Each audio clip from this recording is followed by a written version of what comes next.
بارش شام تک وقفے وقفے سے برستی رہی۔ لگتا تھا کوئی بادل پھٹ گیا ہے یا شاید کسی کا دل تھا۔ وہ بتیاں بجھائے اندھیر لاؤنج میں صوفے پر لیٹی رہی۔ اس کا جوڑا ڈھیلا ہو چکا تھا اور رونے سے سارا مسکارا بہہ گیا تھا۔ ظہیر نے کب بیچا ریستوران؟ اسے علم کیوں نہیں ہوا؟ یا شاید اسے علم ہو سکتا تھا۔ وارننگ سائن عرصے سے آ رہے تھے۔ چند ہفتے پہلے اوشن میں ظہیر کے کوئی لبنانی دوست آئے تھے۔ کم از کم ظہیر نے یہی کہا تھا کہ وہ اس کے دوست ہیں اور وہ اس کے ساتھ ریستوران میں نہیں بیٹھا۔ ساری جگہ گھما پھرا کے انہیں اپنے آفس میں لے کر بند ہو گیا۔ اور ہاں، اس نے سن رکھا تھا کہ ظہیر کی بیوی کا اصرار ہے وہ دونوں اس کے ماں باپ کے پاس آسٹریلیا شفٹ ہو جائیں۔ کوئی خاندانی مسئلے تھے۔ ظہیر نے اس سے پہلے بھی چند بڑے فیصلے مالا کو اعتماد میں لیے بغیر کیے تھے۔ اسے تب ہی سمجھ جانا چاہیے تھا کہ وہ کبھی اس پہ اعتبار نہیں کر سکتی، لیکن پھر بھی اس نے کیا۔ مالا باجی جانے مغرب ڈوبے کتنا وقت بیتا تھا جب ٹیرس کا دروازہ بجنے لگا۔ ممانی کی ملازمہ آئی تھی۔ وہ بدقت اٹھی، آنکھیں صاف کی، بال کانوں کے پیچھے اڑسے اور دروازہ کھولا۔ نسرین کے ہاتھ میں کانچ کی پلیٹ تھی جس پہ چاکلیٹ براؤنیز رکھی تھی۔ یہ آپ کی ممانی نے بھجوائی ہیں۔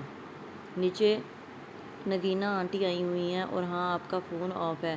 آپ کی امی جی کی کال آئی تھی، پریشان تھی۔ ان کو کال کر لیں، جلدی جلدی بتا کے وہ مڑی، پھر واپس پلٹی۔ اور ٹیرس کی لائٹ تو جلا دیں وہ، چونکہ اس نے واقعی آج کوئی بتی نہیں جلائی تھی۔ باہر اندھیرا پھیل چکا تھا، وقت کا احساس ہی ختم ہو گیا تھا۔ براؤنیز کی پلیٹ اس نے سینٹر ٹیبل پر رکھی اور خود وضو کرنے چلی گئی۔ قضا نماز ادا کی اور وہیں جائے نماز پہ زمین پہ بیٹھ گئی۔ آنکھوں سے آنسو ٹپ ٹپ برسنے لگے۔ میرے ساتھ یہ کیوں ہوا ہے اللہ تعالیٰ؟ میں لوگوں کے دل نہیں دکھاتی، زکوٰۃ ادا کرتی ہوں، صدقے دیتی ہوں، میں تو چونٹی تک کو نہیں مارتی، پھر بھی میری جاب چلی گئی۔ اتنا بڑا سیٹ بیک۔ دعا کے لیے ہاتھ اٹھائے، لیکن کیا دعا مانگے؟ میں اب کہاں سے شروع کروں دوبارہ؟ اسکور 1 سے 5 سال میں نے اس شہر میں اوشن کو سیٹ کیا، اپنی ایک سوشل لائف بنائی اور ایک ہی دن میں سب ملیا میٹ ہو گیا۔ نظریں اندھیر لاؤنج میں نصب بک شیلف تک اٹھی۔ اوپر سے پتہ نہیں کون میرے پیچھے پڑا ہوا ہے، میں کیا کروں اللہ تعالیٰ؟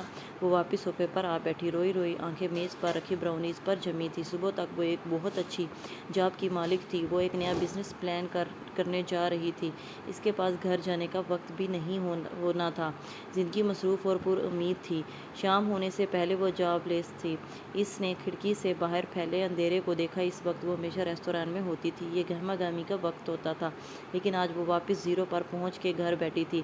وہ میٹھے کی شوقین نہیں تھی۔ یہ الگ بات تھی کہ وہ بیکری بنانا چاہتی تھی، لیکن وہ ان لڑکیوں میں سے نہیں تھی جن کو چاکلیٹ اور آئس کریم خوش کر دیتی ہیں۔ ذرا سا میٹھا کھانے پہ بھی اسے پانی کا گھونٹ بھر کے اس کے ذائقے کو ختم کرنا پڑتا تھا، لیکن جہاں آج اتنا سب کچھ غلط ہو چکا تھا، وہاں براؤنیز ہی صحیح۔ اس نے ایک ٹکڑا اٹھا لیا اور بائٹ لی۔ میٹھی سی کڑواہٹ منہ میں گھل گئی۔ پھر اس نے موبائل آن کیا۔ ماں کے سارے میسیجز آئے ہوئے تھے۔ اس نے کال بیک کی۔ کیسی ہے میری بیٹی؟ ماں اس کی آواز سے ہی کھل اٹھی۔ فون کیوں نہیں اٹھا رہی تھی؟ بس کام میں بزی تھی۔ تمہاری ممانی تو کہہ رہی تھی شاید سوئی پڑی ہو، آج بتیاں بھی نہیں جلائیں۔ اف، لاہور تک بتا دیا انہوں نے کہ مالا نے بتی نہیں جلائی۔ میں کام کر رہی تھی ماں، وہ جھنجھلا گئی۔ ماں خاموش ہو گئی۔ تم نے آج ظہیر کو اپنا کوئی نیا بزنس پلان دینا تھا، اس کا کیا بنا؟ اس کے حلق میں آنسوؤں کا پھندا پڑ گیا۔ آواز آہستہ ہوگی۔ آپ نے دعا مانگی تھی؟ ہاں بیٹے، میں نے دعا مانگی تھی کہ وہ ہو جو تمہارے حق میں بہتر ہو۔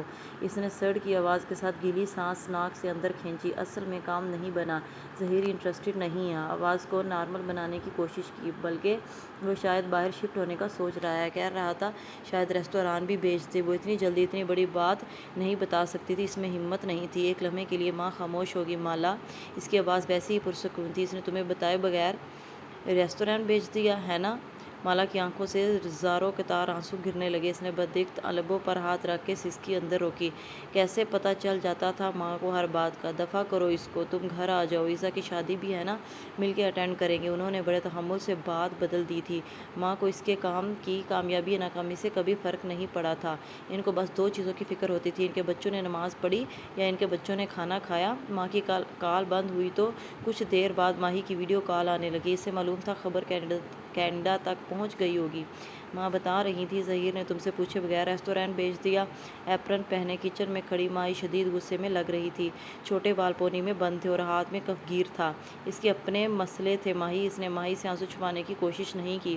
مسئلے کی ایسی کی تیسی، اور تم ایسے ہی نہ جاب چھوڑ دینا۔ ریسٹورانٹ کی 2-4 کھڑکیاں توڑ کے آنا۔ میں تو اس ظہیر کو پاکستان میں ایسا بدنام کروں گی تم دیکھنا۔ میرے ساتھ اس کے کچھ رشتہ دار ایڈ ہیں فیس بک پہ۔ یہ اپنے خاندان میں کسی کو منہ دکھانے کے قابل نہیں رہے گا، میں بتا رہی ہوں۔ ماہی کفگیر گھما گھما کے کہہ رہی تھی۔ اس کا بس نہیں چل رہا تھا وہیں سے ظہیر کا سر توڑ دے۔ تم ایسا کچھ نہیں کرو گی ماہی، میں پہلے ہی بہت تھکی ہوئی ہوں، وہ ہنسی ہو کے بولی۔ ماہی کچھ کہنے لگی، پھر بھنویں اکٹھی ہوئیں۔ تم کیک کھا رہی ہو؟ تمہیں کب سے میٹھا پسند ہو گیا؟ کیک نہیں ہے، براؤنیز ہیں، وہ بھی تمہاری فیورٹ بیکری کی، مومانی نے مہمانوں کے لیے منگوائی ہیں، کوئی نگینا آنٹی آئی ہیں۔ اس نے آنسو رگڑ کے صاف کی اور براؤنی کی ایک اور بائٹ لی۔ ذہن دوسری طرف لگانا چاہا۔ ہماری کون سی رشتہ دار ہے نگینا آنٹی؟ وہ دبئی والی عزا کی شادی کے لیے آئی ہوگی، مومانی کی کزن ہے، اور ہمارے بابا کی بھی دور کی کزن ہے، وہی جن کا بیٹا رائٹر ہے، زیاد سلطان۔ اس کی کتاب کا نیو یارک ٹائمز نے ریویو بھی کیا تھا، میں اسے انسٹا پر فالو کرتی ہوں۔ اچھا ہوگا مجھے یاد نہیں، اس کی یادداشت میں کوئی زیاد سلطان نہیں تھا۔ او ہو، یاد کرو سہیل کی شادی پہ ہم ان سے ملے تھے، جب اس کمبخت پارلر والی نے میرے بال خراب کر دیے تھے۔ ماہی کا پسندیدہ لفظ کمبخت تھا۔ کوئی اچھا لگتا تو دیکھو کمبخت کتنا اچھا لگ رہا ہے، کوئی برا لگتا تو وہ ہے ہی کمبخت۔ ویسے مجھے پتہ ہے نگینا آنٹی اپنے بیٹے کے رشتے کے لیے آئی ہیں پاکستان، عزا کی شادی کا تو صرف بہانہ ہے۔ تم کیسے کرتی ہو یہ ماہی؟ کینیڈا کے ایک چھوٹے سے گاؤں میں بیٹھ کے تمہیں کیسے سارے پاکستان کی خبریں مل جاتی ہیں؟ چلی ویک ایک گاؤں نہیں ہے، چلی ویک ایک گاؤں نہیں ہے، تمہارے اسلام آباد سے بڑا ہے۔ جاؤ، میں تم سے بات نہیں کر رہی۔ اس نے فون بند کر دیا، اور مالا یہی چاہتی تھی، اسے کچھ وقت اکیلے درکار تھا۔ براؤنی ہاتھ میں لیے وہ ٹیرس پر آ گئی۔ اس نے ابھی تک وہاں کی بتی نہیں جلائی تھی۔ بالوں کا ڈھیلا جوڑا کھل گیا تھا اور اب وہ اس کے کندھے پہ بکھرے تھے۔ ٹیرس گیلا تھا، بلکہ ٹیرس کیا ساری کالونی گیلی تھی۔ جگہ جگہ جلتے اسٹریٹ پولز رات کا اندھیرا دور کرنے میں ناکام تھے۔ وہ ریلنگ کے ساتھ کھڑی تازہ ہوا کو سانس کے ذریعے اندر اتارنے لگی۔ ذہن پھر سے ظہیر کی طرف چلا گیا۔ قانونی طور پر ظہیر نے کچھ غلط نہیں کیا تھا، اور اخلاقی طور پر اس نے کچھ درست نہیں کیا تھا۔ نیچے سے آتی آوازوں نے اس کا دھیان بھٹا دیا۔ اس نے گردن جھکا کے جھانکا۔ نگینا آنٹی لوگ پورچ میں کھڑے تھے، غالباً رخصت ہو رہے تھے۔ مومانی اور ماموں کو سی آف کرنے گیٹ تک آئے تھے۔ نگینا آنٹی سر پر سفید دوپٹہ لیے ہوئے تھے، کاندھوں پر شال تھی، باوقار سی لگتی تھیں۔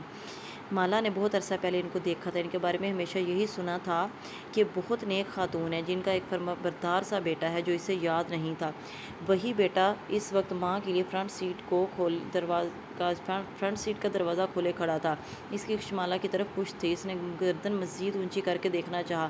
وہ دروازہ بند کر کے کار کی دوسری جانب گیا، سینے پہ ہاتھ رکھ کے ماموں کو ایک دفعہ پھر خدا حافظ کہا اور ڈرائیونگ ڈور کھولا۔ اب اس کا چہرہ مالا کے سامنے آیا۔ وہ کافی دراز قد تھا، بال سلیقے سے سیٹ تھے، جینز پر سفید ڈریس شرٹ پہن رکھی تھی جس کے آستین کف سے فولڈ کیے ہوئے تھے۔ سانولی رنگت اور پرکشش نقوش ایسی کہ نگاہ نہیں ٹھہرتی تھی۔ وہ تھوڑی دیر کے لیے اپنے سارے مسئلے بھول کے اس کو دیکھے گئی۔ ٹال، ڈارک اینڈ ہینڈسم، اس کے ذہن میں یہ الفاظ آئے تھے۔ تو یہ تھا زیاد سلطان، انٹرسٹنگ۔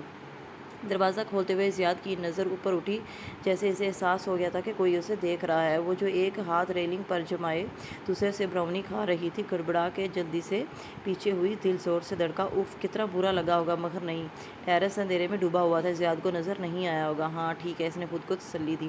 گاڑی کے ٹائر باہر نکلنے کی آواز آئی تو وہ سیدھی واپس ہوئی، پھر ٹیرس کی بتی جلائی اور اندر آ گئی۔ آپ آج جلدی میں چلی گئیں؟ اس لیے پوچھ نہیں سکا۔ اندر آ کے موبائل اٹھایا تو کیف کا میسج سامنے تھا۔ صبح کتنے بجے کام پہ آؤں؟ ذرا دیر کے لیے وہ اپنا غم بھولی تھی۔ ایک دم سے سب تازہ ہو گیا۔ اس نے 9 بجے لکھ کے بھیج دیا۔ اسے صبح ایک دفعہ پھر روشن جانا تھا۔ وہ صوفے پہ آلتی پالتی کیے بیٹھی اور لیپ ٹاپ گود میں رکھ لیا۔ اسے وہ کنٹریکٹ پڑھنا تھا جو ظہیر نے اس کے ساتھ کیا تھا۔ اسے یاد تھا کہ وہ بنا 3 ماہ کے نوٹس کے اس کے جاب سے نہیں نکال سکتا، اور اگر وہ نکالتا تھا تو اسے کتنا مداوع بھرنا تھا۔ وہ ظہیر سے لڑائی نہیں کرے گی، نہ وہ اس پہ چیخیں چلائے گی یا اس کو الزام دے گی، یہ اس کی فطرت میں نہیں تھا، لیکن وہ اس سے اپنا حق ضرور لے گی۔